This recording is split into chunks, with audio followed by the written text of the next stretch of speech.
yoga makes a systematic study of mind, and then it shows how to control it. Because yoga lays bare the very constitution and the nature of mind. So things that have come to us from the commentators, not from Yoga Sutras, because as we mentioned that we cannot understand Yoga Sutras directly. We need the help of commentators. And we also mentioned that the two famous commentaries are from Vyasa and Bhoj. Swami Vivekananda based his Raj Yoga based on Bhoj's commentary. Swamiji gave a modern outlook. In fact, I've been studying Raj Yoga for many years now, I think more than 30 years. And whenever I read these commentaries, there are many sutras where I cannot make head or tail out of it. The moment I read Swamiji, whole thing becomes clear. Because those commentators, they take lots of things for granted. That people who are studying this, they know lots of things, they understand lots of things. But now it has been more than 2000, 2500 years, and we have moved away from that system of knowledge. So modern interpretation is needed. And the discussion that we are having here is mostly based on what Swamiji has said, as also based on what Vyas has to say and Bhoj has to say. So first is to understand this nature of mind, because he says yoga chitta vritti nirodha. Yoga, we have already explained what is yoga in the first talk. And chitta, how different systems look at the mind, that we discussed in the second. And now we are coming down to how yoga looks at mind. This is what is going to help us in our next talks.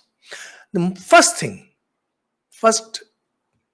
that we need to understand is how yoga looks at mind.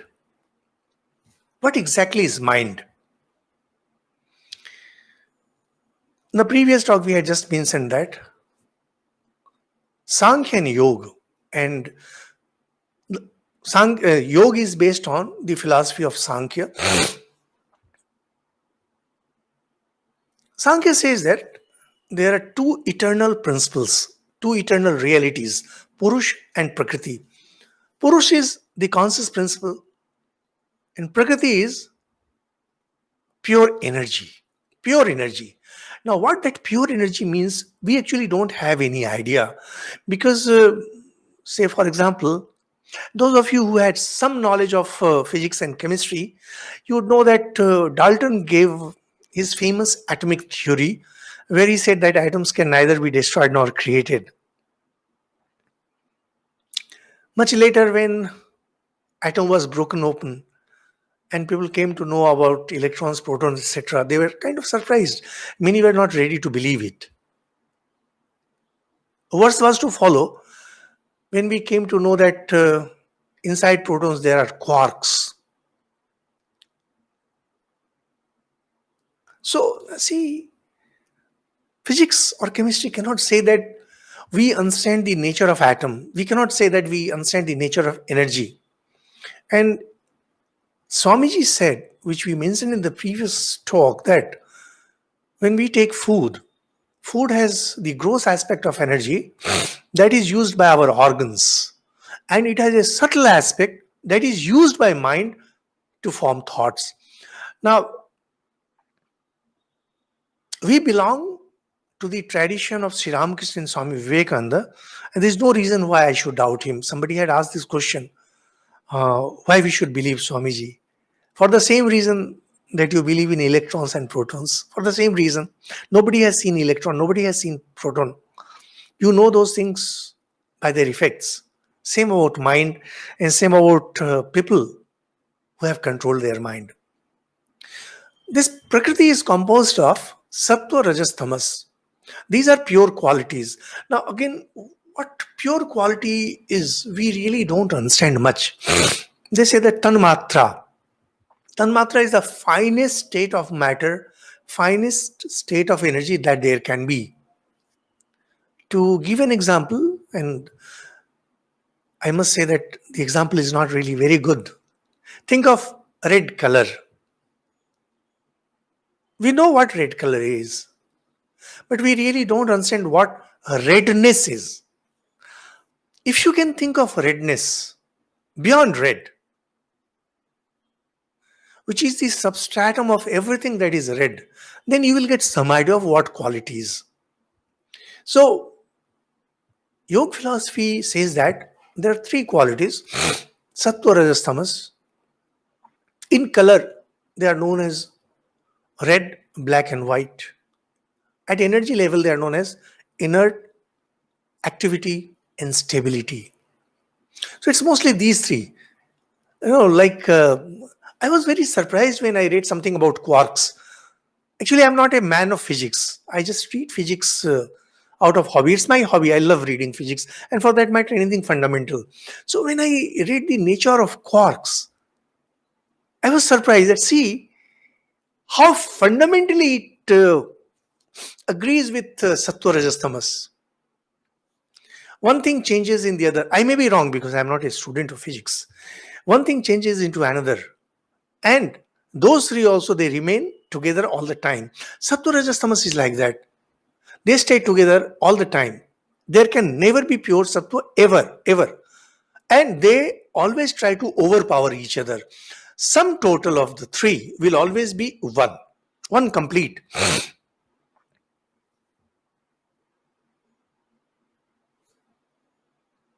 So we have inactivity, that is pure inertia. Then there is activity and there is stability. These three qualities appearing in different forms in this world. These are sattva, rajas, tamas. We shall be coming across sattva, rajas, tamas maybe again later. Now,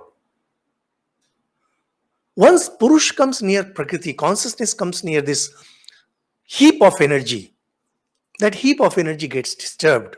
Once it gets disturbed, it gets into motion. And when it gets into motion, the three, sattva, rajas, tamas, the three qualities which will always be together, and will try to overpower each other. So sometimes you will have a preponderance of sattva, and sometime you will have preponderance of tamas.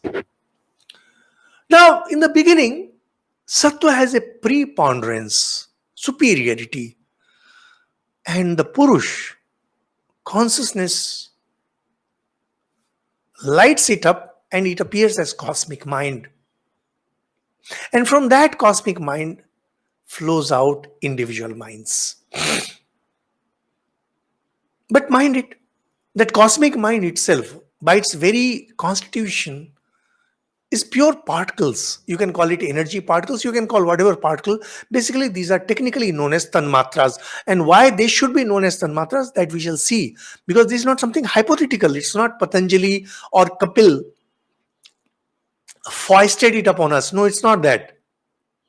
When you get into meditation, you actually see these things and you see the effect of these things. So there is no reason why we should be questioning this, because we are just in the beginning of the talk.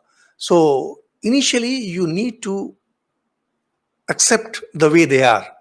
As we proceed, you will see that things become clear and clear and clear. Now, because this mind is composed of sattva, rajas, tamas, and these three qualities, tanmatras, they stay together and they try to overpower each other. So the possibility that somewhere tamas becomes more, sometimes rajas becomes more, and sometimes sattva becomes more is very much there. It's very obvious. Tamas gets converted into sattva, and sattva gets converted into rajas, and rajas gets converted into tamas. To the crude example that we can give is, there is a ball is moving. Once its energy is expended, its movement stops, it becomes inert. So kinetic has become potential or just inert. It's something like that. Now, because mind is composed of these three qualities in its purest form, because creation has just begun at that time. And from there, individual minds are formed, and different species come up. We have animals, we have lower animals, we have plants, we have human beings, and we have different kinds of human beings. And then there are gods, and there are demons, and there are different kinds. You will say that you don't believe in these things. How does it matter? Because you are seeing things only with your physical eyes. Once you start doing yoga sadhana, your mind becomes fine and finer. And then you can see finer things. Because if you want to see finer things of the universe, you need to have a finer mind. If you want to see virus, bacteria, etc., you cannot see those things with your bare eyes. You need to have microscope. If you want to see distant things, you need to have telescope.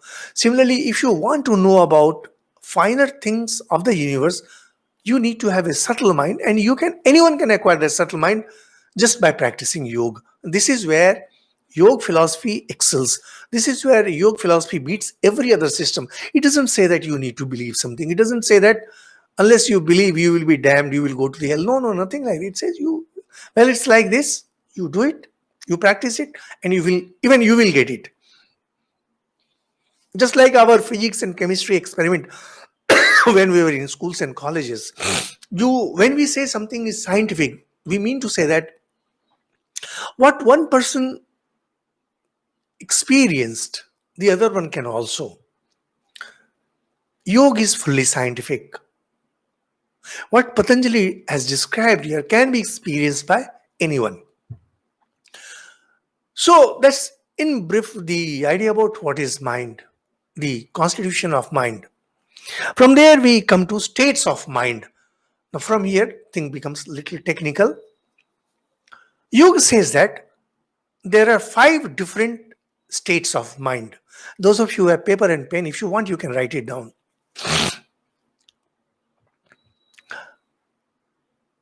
And the commentators say that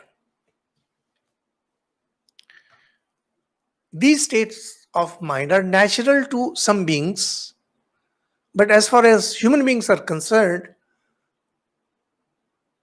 these states keep on varying and they keep on changing. First one of is kshipta. I am using Sanskrit term the way commentators have used. Don't confuse it with Indian languages terms. Like in Hindi or in Bengali, kshipta means something, vikshipta means something. But this is a technical term, so you need to pay attention. Kshipta, Swamiji has translated it as scattering. Mind is scattered, totally scattered. And slightly higher to kshipta is moodha. Normally, when we say mood in Bengali or Hindi, we mean stupid. But this is again a technical term. The commentators of yoga philosophy say that kshipta and moodha, that is scattering and darkening. Mood is, Swamiji translates it as darkening. Now, these 2 states of mind are where tamogun, that is inertia, is predominant. Mind is extremely tamasic. Those of you who are interested in studying Gita, if you read Gita 14th chapter onwards, particularly 14th, and then go over to 16th and 17th, there you will see that Lord Krishna talks about different kinds of mind, tamasic mind, sattvic mind, and rajasic mind. So, tamasic mind, they are of scattering and darkening, kshipta and moodha. And they say that brutes, generally animals and brutes and demons, they generally have this tamasic mind. And when a person has tamasic mind, if you just open your Gita 14th chapter, there Lord describes what happens when a person has tamasic mind, where there is predominance of tamas. You become lazy. You can't see things in perspective. You can't understand things clearly. And idiots, as also people who are obsessed. Obsessed minds are tamasic mind. Sometimes we get obsessed with something, with some person. We want to get that person or we want to harm that person. Obsession is that state where your mind gets deluded. Beyond these two, we have Vikshipta. Now, Vikshipta is gathering. Here you are trying to gather your mind. Mind was scattered in the first two states. Now you are trying to gather it. Here, mind is struggling. It's kind of struggling to come back to its normal state. Think of a spring, which this example we'll be using again. Think of spring. Spring has been stressed or spring has been compressed. And once the pressure is moved, spring wants to go back to its original state. Gathering is, that is Vikshipta, is that state of mind where mind is trying to reach back its original state. So it says that this is predominantly Rajasic. And angels and gods like Indra and all, they are predominantly, they have this Vikshipta mind. See, in Hindi and in Bengali or in any Indian language, Vikshipt means one who is mad, who is crazy. But here, Vikshipt is a technical term which means one whose mind is a bit focused or is struggling to focus. Most of us people, those of us who are in this world, who have some education, who are a bit cultured, they generally keep on moving between Kshipta, Mudha, and Vikshipta. If you reach this state of Vikshipta, you can achieve a lot. And these youngsters, particularly those who are working in the IT industry and those who are successful, generally they have this third kind of mind, Vikshipta. On this earth, they are like the gods. This kind of mind has a tendency to go for acquiring power and enjoying life. Power and enjoyment, these are the two typical characteristics of this Vikshiptaman. I am again reminding you, one of my friends called me up to say that I'm quite repetitive, but I need to keep in mind that many of the listeners are first time listeners. It might be difficult for them to hold on to everything that we are saying. So I need to repeat things. Power and enjoyment. Now you find that those who are into this business of different kind, always trying to acquire things and merger and synergy and all those terms they are using. Essentially, they want to show how powerful they are. They want to feel it, and they want to express it. Once you have gone through these three states of mind, fourth one is Ekagra. Now, normally Ekagra means one-pointed. And when we study something, when we acquire some knowledge, normally we say that he has Ekagraman, one-pointed. But here Ekagra again is a technical term.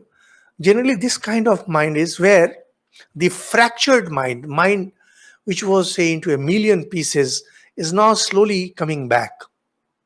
And the number of pieces has gone down drastically. So these are the sadhakas, the great spiritual practitioners.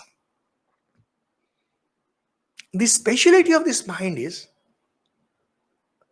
that if you can acquire this kind of mind, Ekagra, again I tell you, this Ekagra is not the normal Ekagra. It's not mind control. Mind control happens at the level of Mudha and the second one, Vikshipta. Kshipta is when your mind is very, very, very dull.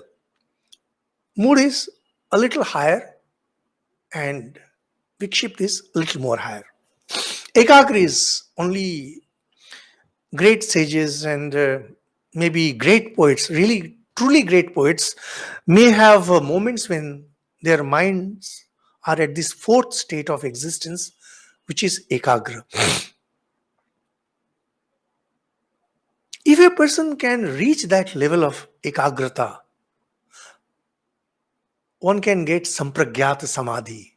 Sampragyata Samadhi means, those of you who are familiar with Sri Ramakrishna's biography would know that Sri Ramakrishna was so focused about getting the vision of Mother Kali in the beginning that he could think of nothing else other than Mother Kali. And when he felt that he is not going to get it, he wanted to end himself.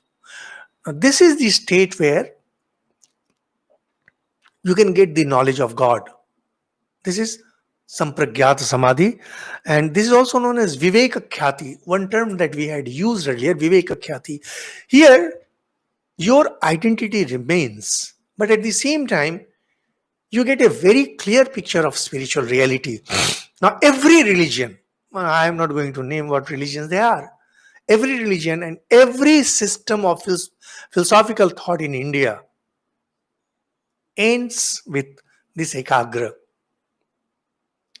Whenever you talk of God, when you talk of God as being real, when you talk of Sri Rama, Sri Krishna, you are basically talking about Sampragyat Samadhi. You are talking about Viveka Khyati. Viveka Khyati is the term from Raj Yoga. Actually, for a devotee, for example, for me, it's more than enough. If I can really reach that level where I see Sri Ramakrishna as Sri Ramakrishna, it's enough. Rest he will do. I don't care for anything else. But Advaita Vedanta and Yoga, they do not stop with that. They say that no, I want to experience my true nature here and now. And then they go to that fifth state of mind, which is known as Niruddha. Niruddha is complete cessation. There is no thought in the mind left. Absolutely no thought left. This leads to asampragyata samadhi, or in our other traditions, it's also known as nirvikalpa samadhi. Sampragyata samadhi is akin, quite similar to savikalpa samadhi. Now, when people come down from the level of Advaita, for example, we know that when Sri Ramakrishna was given instructions in Advaita by Totapuri, he had that knowledge of Advaita. But then he came back from that state. And that's how he could preach. That's how we have this gospel of Sri Ramakrishna, and we are able to learn what exactly spirituality is. In that state, they come down to that ekagra state. In Niruddha, mind ceases to be. And the knower, the person who is practicing it, becomes one with his or her true nature. Now, at that stage, there is no his or her, one's true nature. But once you are into that state, your true nature, the world ceases to exist for you. And because the world ceases to exist for you, there is no possibility that you can do anything to this world, good or bad. Sri Ramakrishna says, we don't know where exactly he got.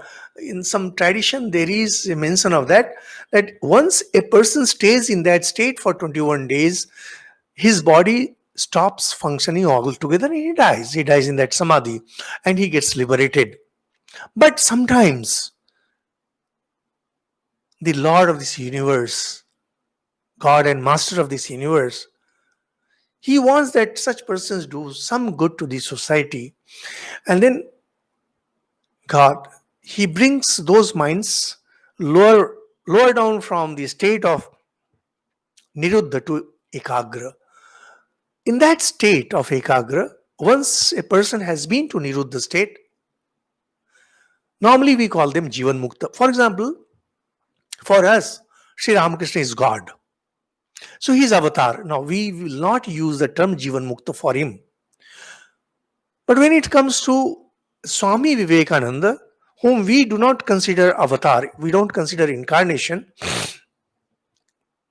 he is a Jivan Mukta. Now, he actually is not Jivan Mukta because Sri Ramakrishna tells that he is Nitya Mukta, he is eternally free.